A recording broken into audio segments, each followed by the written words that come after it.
Alrighty, folks, this is my favorite series of the week. This is where Mark, the financial firefighter, goes through the comments both on YouTube and X and pulls out the comments that we need to go deeper on. I appreciate him doing this. I know how long it takes. Also, he's a member of school and has collected some feedback that I needed to hear last week, and apparently he's got more. I'm a little bit nervous. Let's see what he has to say. How you doing, buddy? Good, good. Thanks for having me. It actually did cause quite a little stir in the community. I Oh, think, no. well, I think there was actually, so people don't recall, there was an individual that their membership expired. They didn't renew. Mhm. They just felt like, some of the content was being put on YouTube also. So they were wondering why they were paying. So anyways, there was actually a lot of other people that reached out after saying that was kind of their initial feeling when they first joined school, where Mm. they signed up, they paid, and then they're like, hey, I'm getting this content, but then it's also being put out on YouTube after. Mm. But I think the price point of $20 is what was like, oh, it's fine. I like the community, I love the support, I love everything else I'm getting, so it's fine. But I think the biggest thing that came up, and it made me think also, was about people's kind of personal situations where Mhm. the videos are being recorded and then it's Mhm. being put out on YouTube after for the rest of the world to see. And I Mhm. think from that standpoint, yeah, people were just concerned about them sharing too much information. Yeah, so there's a couple of things, and I've had to do this a couple of times.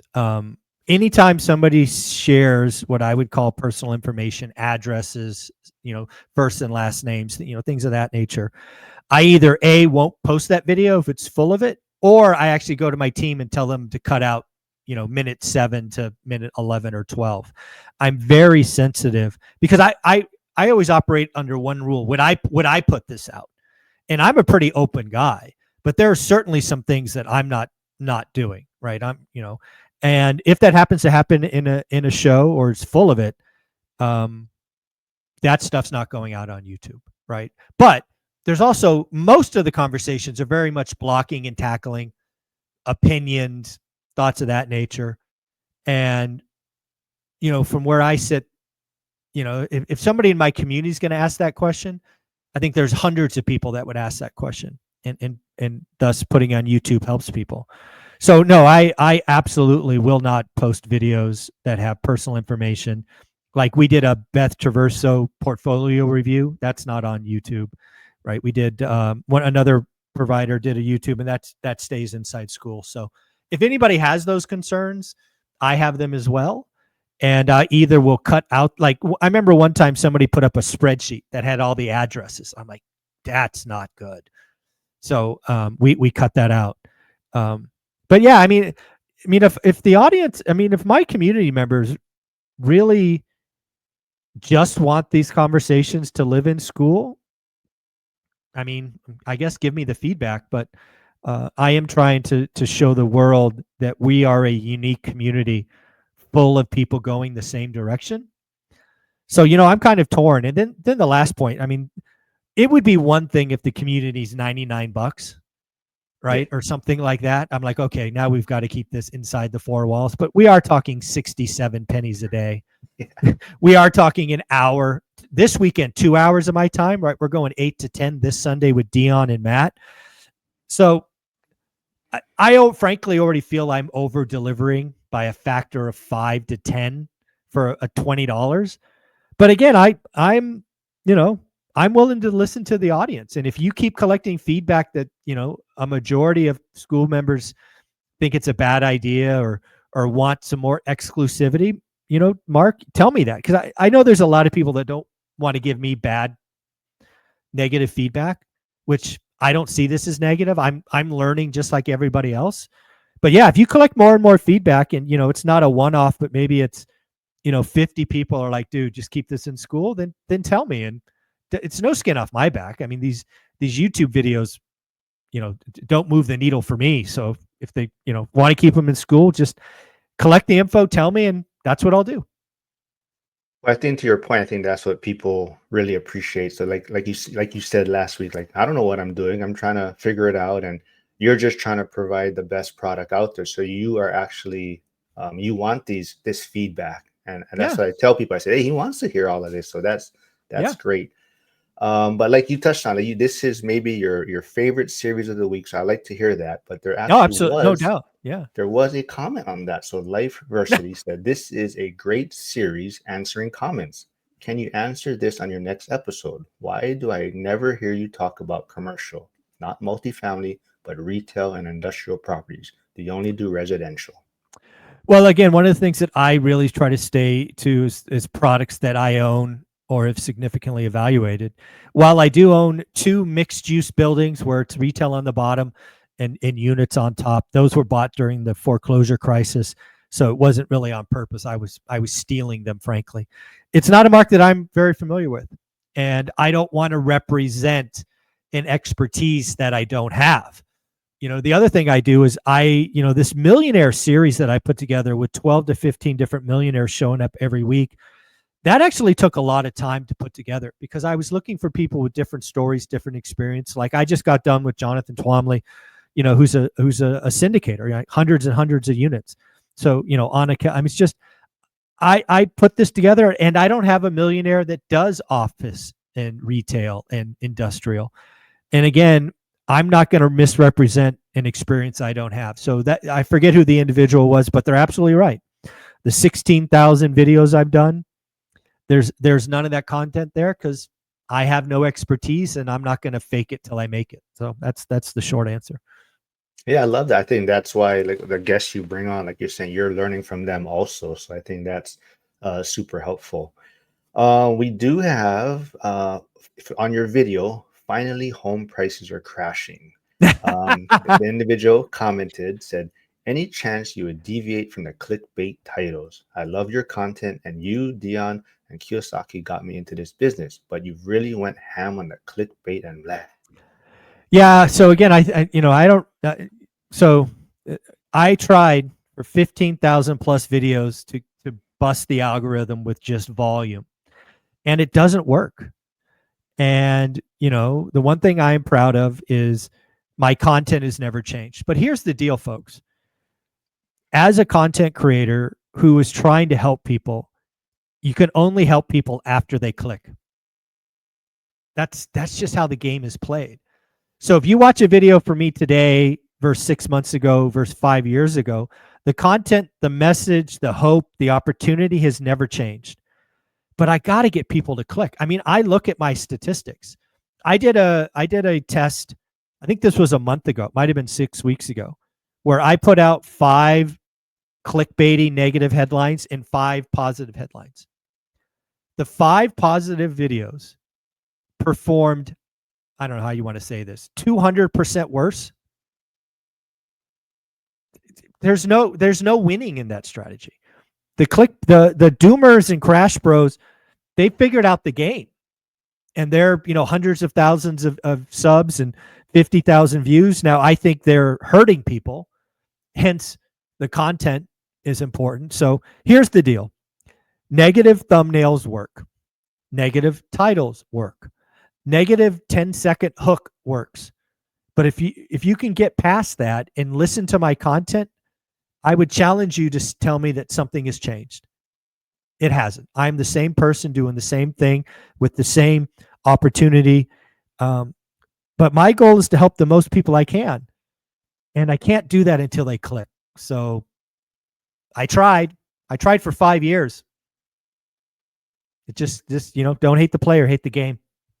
Yeah, so on to that point also, it seems like you have a process to analyze the data you get, see which videos are doing well. But you also, so you posted on X, I guess it looked like you checked on who your subscribers are following or watching, and you're like, shit, 3 doomers, and you posted a list of the top content that other people are watching. Yeah. And yeah, there's some interesting names on there. Did you kind of want to touch on who people are following and maybe why? So I'll pull it up right now so we have the latest stuff. So again, if you're our content creator, you go to analytics, you go to audience, and there's two things. One, there's the last 7 days, what videos they're watching, and then there's the channels your audience watches. So I'll just read the top 5 or 6. So real estate mindset is number 1. Let me just tell you, that does not make me feel good. Ken McRoy is number 2. I think that is awesome. I love what Ken is doing. Number 3, Reventure Consulting. That does not make me feel good. Meet Kevin is number 4. And then Thoughtful Money is number 5. Number 6, shout out to Coach Carson. Bigger Pockets is on the list. Sachs Realty is on the list. Economic Ninja's on the list. Uneducated Economist, Dion's on the list. So again, lots of wonderful people. But you know, as I lean into negative headlines and thumbnails, that's going to attract these other folks. And that's just, you know, if I could take one doomer, and I hear from them, like there are some people that follow my channel now that were like, dude, real estate mindset, Reventure Consulting, you know, yada, yada, yada. I believed them for years, but you know what? You've been right for 3 years. So I stopped listening. If I can get 1, 2, 3% of those doomers to open their eyes, or doomer followers to open their eyes, that's a huge win. So yeah, it's kind of scary. And again, right, Real Estate Mindset's 200,000 subs. Good for him, right? Good for him. He's figured out the game and he's playing it well. So again, it's pretty obvious that fear and doom works.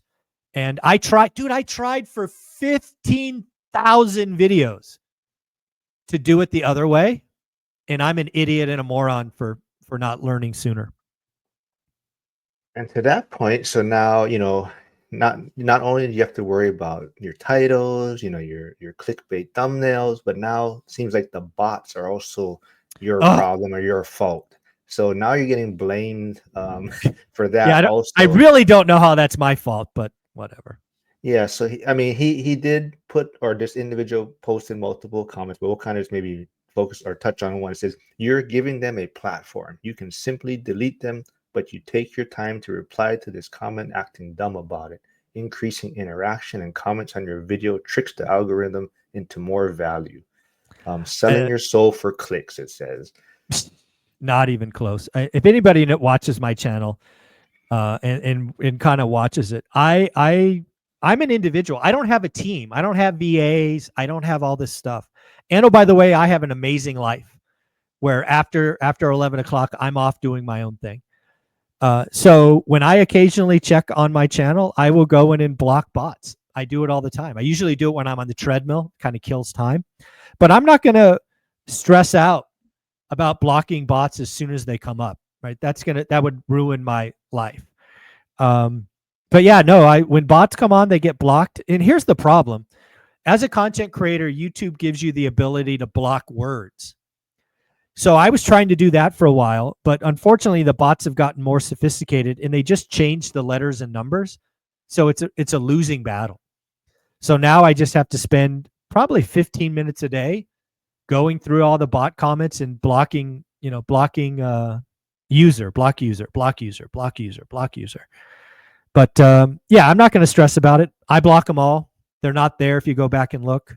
But this person's just a troll, right? It's you know, I have no interest in having bots on my channel. I think that's a thing, but I'm not going to change my life in stress about it. I'll deal with them once a day like I do. Yeah, I think it's for people that don't have a channel or haven't started one. Like you said, you don't have a team, and my channel is small, and I don't know how you get to all the comments and reply to all of them and delete all these things. And even my small channel has a few, and it takes me a lot of time. So like you said, I think it's just individuals that are just trolling and they don't know what the work that you're putting in. But yeah, let's talk about now. So the Process 313, you reposted this on X, but they said, Mike, I can't lie. When I seen your seller financing videos, I said, no way in hell this works. But I went for it. I just went under contract for my third one in the last 20 months. My preferred method at the moment. Thanks. Keep bringing the content. Yeah, I love to hear stuff like this. Everything I talk about on my channel is stuff I'm really doing. Kind of back to the earlier point, I don't talk about office, retail, and industrial because I don't do them. But if I talk about it, seller financing, 50, 40, 10, 90% CLTV, you know, it's because I have done them, lots of them, or I am doing them. And, you know, I talk about a buyer's market and disrespectful offers and I just want people to know that what I talk about, I actually do. So I know it works. But to this commenter's point, sometimes it's belief. And that's why I, to some people, I probably sound like a broken record. Good, right? You never know when this is the first time. You never know when it's going to click. And, I'm trying to move the needle in people's lives. And it makes it all worth it. Like we just talked about deleting bots and hate and, you know, doomers and all of that stuff, which could be a negative. But I get one comment like that and it makes all the bad stuff go away. So, I love to hear from the audience. I love sending out cards when people get deals. It makes it all worth it because this is not easy, right? This is time consuming, and you always feel like you're not doing the right things. But one comment like that makes it all worth it. I also find it interesting that your channel, like Dion, Lumberjack, everyone shares the struggles, and I think Mm. that's why people enjoy coming to your channel, and even the other like the millionaires that come on, they always talk about the struggle, and I even feel like Ryan Pineda is a different individual when he is being interviewed by you or speaking to you. Mhm. But someone says, this dude sounds pretty nervous. One of the benefits of this downturn has been the flush out of the grifter space. New bull market won't start until this guy is flushed out. Um, so kind of two comments in there. First off, absolutely right. I am personally enjoying watching all the fraudsters be bust out. Some go to jail. So absolutely correct. This is the Warren Buffett's classic. When the tide goes out, you see who's swimming naked. However, to say that this cycle ends when Ryan Pineda busts out, I don't think it's fair. I've seen the guy pivot, change, morph. So, I'm not convinced he will bust out. I mean, anybody can, right? I saw a guy worth $10 million bust out once, so it certainly can happen. But you know, I don't think it's a guarantee he will, right? I think he has pivoted his business to more cash heavy wholesaling. He's gone national, so he's not dependent on one market. Could there be more pain? Absolutely. I think he did something with NFTs that's gonna, is causing some pain and stress. So that could be a big problem. That could lead to lots of pain.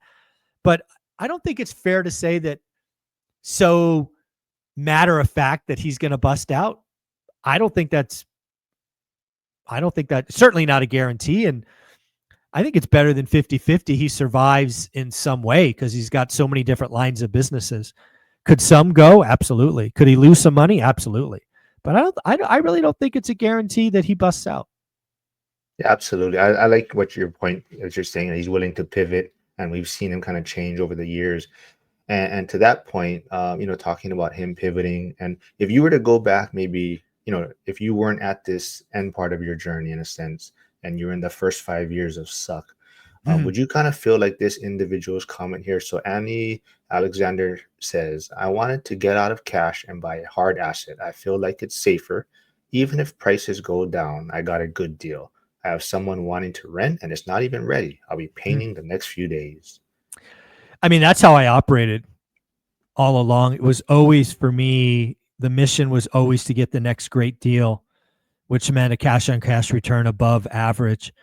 And that was my focus. I knew as long as I kept doing that and I kept stacking wins, win after win after win after win, that at some point there would be a finish line. But I never knew where it was. I never knew where it was. That's actually why I wrote my second book, 15 Conversations with Real Estate Millionaires, is because everybody's journey is different, the twists and turns, how they got there, how they finished. And I actually think my second book is more valuable than the first one, because the first one is great. It's our story, but it's only one story. That second book gives you 15 different stories. And the whole idea is you read that second book once, and then you kind of flag the 2 or 3 chapters that are important to you, because that's what I had to do. Like, there was a book by Gary Keller, I think it is, Blue and White, Real Estate Investing Millionaire or something. And in the back of that book, there's like 15 case studies. Those case studies are only 2 pages. But I kid you not, I read each one of those case studies probably 1,000 times while I was on this journey of stacking wins, because I just had to know it was possible. In those 30 pages or whatever it was, they were a godsend to me. So that's why I wrote that second book, and why I think it's more valuable. Is because, yeah, you just got to focus on stacking wins, like this commenter said, but you also have to know it's worth it. And Gary Keller did it for me, and hopefully my book does it for others. Well, on that point, I kind of want to wrap it up then. It sounds like Dion is coming out with a book, he mentioned in his live. And he mentioned that actually while he was doing his live, he said, "Hey, Zuber text me." I got a text from him. And he says you're in the process of reading it and kind of going through it. So maybe you can give us a sneak peek, or what's your thoughts on it so far? So I'm about halfway through now. When I texted him, I was 8 pages in. I think he sent me 50 pages or so. A couple of things. First off, Dion plays the lazy ho huck kind of person. He is a tremendous storyteller, right? If you've ever listened to him, you know he has a gift to tell stories, and he has a gift to tell stories in writing as well.